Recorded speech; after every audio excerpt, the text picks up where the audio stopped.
Good morning. आज हम standard 10th Hindi में लेसन नंबर 2, लेसन का नाम है बूढ़ी काकी, जिसके लेखक है प्रेमचंद। उसका अभ्यास हम करेंगे। सबसे पहले हम प्रेमचंद का परिचय पढ़ते हैं। प्रेमचंद जन्म सन 1880, निधन सन 1936।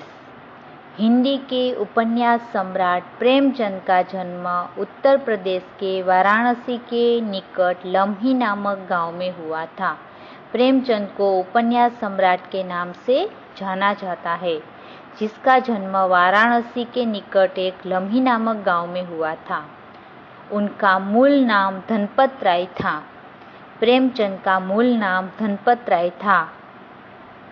शिक्षा काल में ही उन्होंने अंग्रेजी के साथ उर्दू का भी अध्ययन किया था।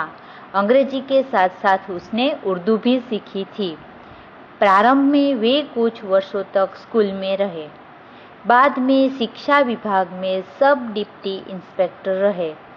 कुछ वर्षों तक उसने स्कूल में काम किया। फिर सब डिप्टी इंस्पेक्टर के शिक्षा विभाग में भी काम किया। स्वाधीनता आंदोलन में भाग लेने के कारण उन्होंने नौकरी छोड़ दी और वे स्वतंत्र लेखन की ओर मुड़े। देश को स्वतंत्रता के आंदोलन में भाग लेने के लिए उसने अपनी नौकरी छोड़ दी और स्वतंत्र लेखन करने लगे। वे हिंदी ही नहीं बल्कि समग्र भारतीय साहित्य के महान व्यक्तित्व है। प्रेमचंद हिंदी ही नहीं मगर समग्र भारतीय साहित्य के वो महान व्यक्तित्व के रूप में जाने जाते हैं। अपनी आवाज़ जनता तक पहुंचाने के लिए उन्होंने उपन्यास, कहानियाँ और नाटक लिखे। उन्होंने अन्य भाषाओं से अनुवाद किए, निबंध लिखे तथा बालोपयोगी साहित्य की रचना भी की। प्रेमचंद ने उपन्यास भी लिखे हैं। उपन्यास है वो बड़ा ग्रंथ होता है।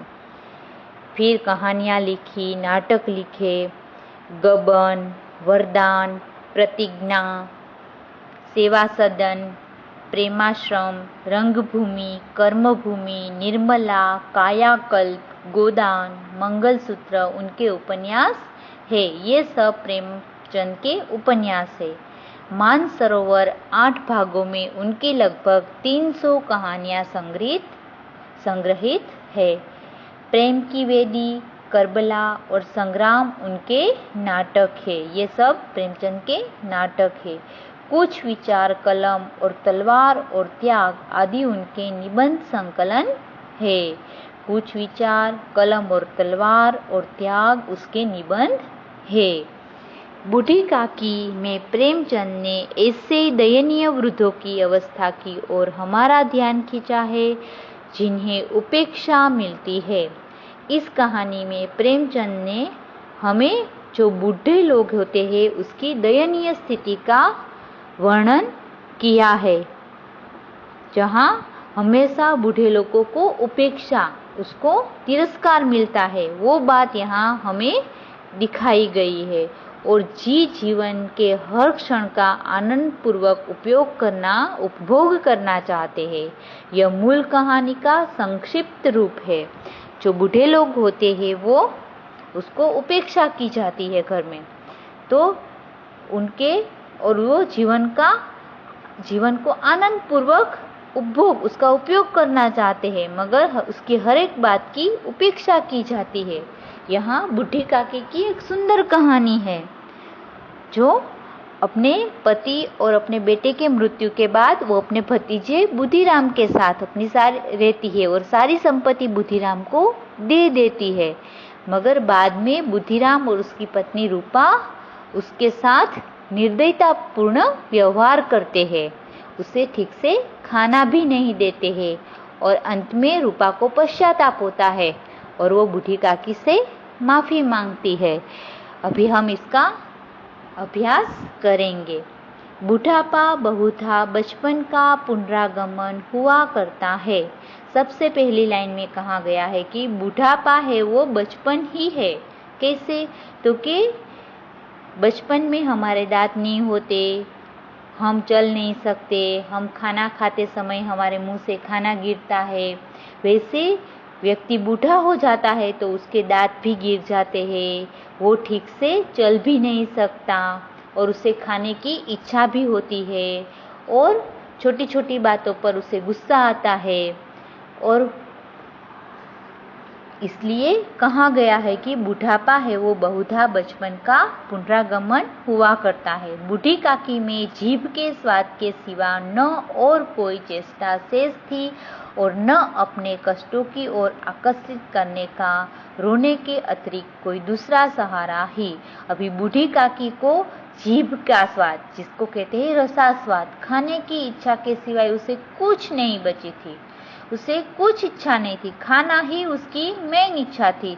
खाना मिल जाए तो वो खुश और अपने कष्टों, अपने दुखों को दूसरों को दिखाने के लिए वो रोने के सिवा उसके पास और कोई चारा नहीं था। समस्त इंद्रियां, हाथ और पैर जवाब दे चुके थे। उसके हाथ और पैर ठीक से काम कर रहे नहीं थे, जमीन पर पड़ी रहती और घरवाले कोई बात उनकी इच्छा के प्रतिकूल करते। भोजन का समय टल जाता या उसकी मात्रा कम होती अथवा बाजार से कोई वस्तु आती और ना मिलती तो वे रोने लगती थी। वो पूरा दिन जमीन पर पड़ी रहती थी। घरवाले उसकी इच्छा के कोई विरुद्ध बात करते, उसे समय पे खाना नहीं देते थे या खाने का समय है वो बीत जाता था, खाना की मात्रा कम होती थी, बाजार से कोई नई चीज आई है और बूढ़ी काकी को न मिलती तो वो रोने लगती थी। उनका रोना सिसकना साधारण रोना न था, वे गला फाड़ फाड़ कर रोती थी। वो रोती थी, वो साधारण रोना नहीं था, वो जोर जोर से चिल्ला चिल्ला के गला फाड़ फाड़ के रोती थी। उनके पति को स्वर्ग सिधारे हुए वक्त हो चुका था। बूढ़ी काकी के पति को स्वर्ग सिधारे हुए यानी बूढ़ी काकी के पति के मृत्यु को कितने सारे वक्त बीत गया था। बेटा तरुण होकर चल बसे थे, उसका बेटा भी मर गया था। अब एक भतीजे के सिवाय और कोई नहीं था। उसका भतीजा के सिवा उसका घर में, उसका पूरे दुनिया में उसका कोई भी नहीं था। उसी भतीजे के नाम उन्होंने अपनी सारी संपत्ति लिख दी। तो उसने अपने सारे पैसे उसी भतीजे के नाम पे लिख दिए। बुद्धिराम ने सारी संपत्ति लिखाते समय खूब लंबे चौड़े वादे किए, किंतु वे सब वादे केवल कुली डिपो के दलालों के दिखाए हुए सब्जबाग थे। सब्जबाग यानी बड़े बड़े सपने दिखाना। बुद्धिराम ने जब बूढ़ी काकी की संपत्ति ली थी उस समय उसने बड़े बड़े वादे किए थे कि मैं तुम्हें अच्छे से खाना दूंगा, तुम्हारा ध्यान रखूंगा, तुम्हारी हर जरूरियात पूरी करूंगा। मगर ये सब एक सपने दिखाने के बराबर ही था। यद्यपि उस संपत्ति की वार्षिक आय कम न थी।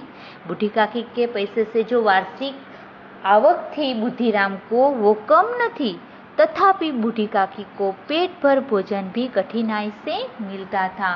तो भी बूढ़ी काकी को पेट भर भोजन मिलना भी बहुत मुश्किल था। बुद्धिराम उसके साथ अच्छा व्यवहार नहीं करता था।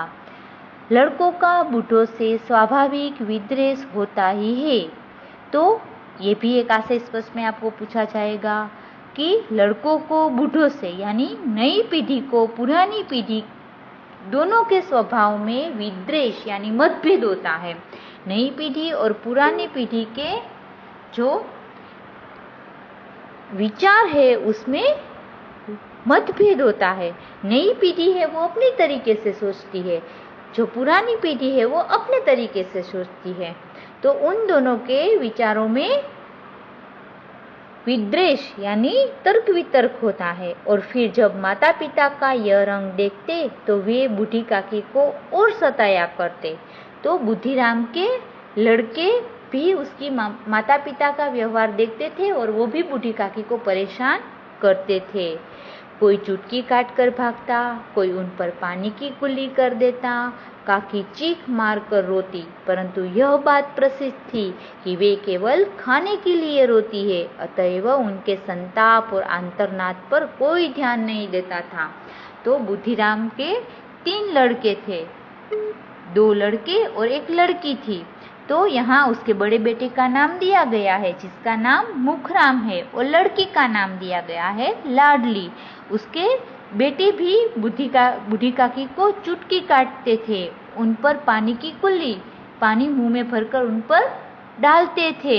बूढ़ी काकी जोर जोर से रोती थी, मगर सब लोगों को ऐसा लगता था कि वो खाने के लिए रो रही है, कोई उसकी ओर ध्यान देता नहीं था। संपूर्ण परिवार में यदि काकी से किसी का अनुराग था तो वो बुद्धिराम की छोटी लड़की लाडली थी।